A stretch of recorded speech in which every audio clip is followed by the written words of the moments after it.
अगर तुम्हें दुनिया की सबसे खतरनाक, सख्त और सुरक्षित जेल में कैद कर दिया जाए, जिसकी कोठरियों की संख्या ही 500 मंजिलों तक पहुंचती है, और उसके अंदर ऐसे दरिंदे कैद हैं जिन्हें देखकर मौत भी डर जाए, चाहे यह जेल 10,000 मीटर ऊंचे बर्फीले पहाड़ पर ही क्यों न बनी हो, फिर भी इसे सुरक्षित रखने के लिए हर वक्त सैनिकों की एक फौज तैयार खड़ी रहती है, क्योंकि यहाँ एक छोटी सी गलती भी कयामत ला सकती है। जल्द ही एक बग्घी उनके सामने आकर रुकती है, और जैसे ही दरवाजा धीरे धीरे खुलता है, सैनिक अपनी बंदूकें उठाकर सांस रोक लेते हैं।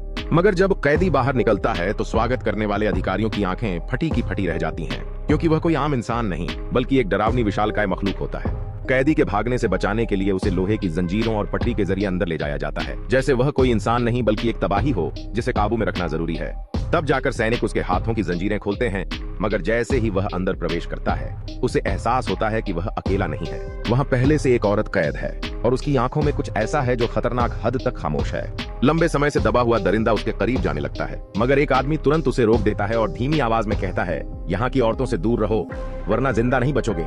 मगर वह इस बात को मजाक समझता है, और अगले ही पल सब कुछ बदल जाता है। औरत अचानक गुस्से में आ जाती है और कुछ ही सेकंड में उसे जमीन पर गिराकर बेहोश कर देती है, जैसे वह कोई खिलौना हो।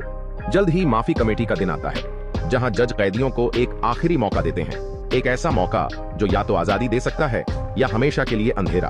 कैवन नाम के एक शख्स को भी चोरी के जुर्म में इसी खतरनाक जेल में लाया गया था, मगर उसकी कहानी आम नहीं है।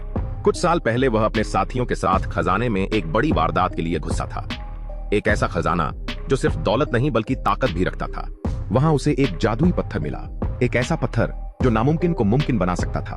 अगर वह उसे चुरा लेता तो अपनी मर चुकी पत्नी को वापस ला सकता था, मगर किस्मत को कुछ और ही मंजूर था।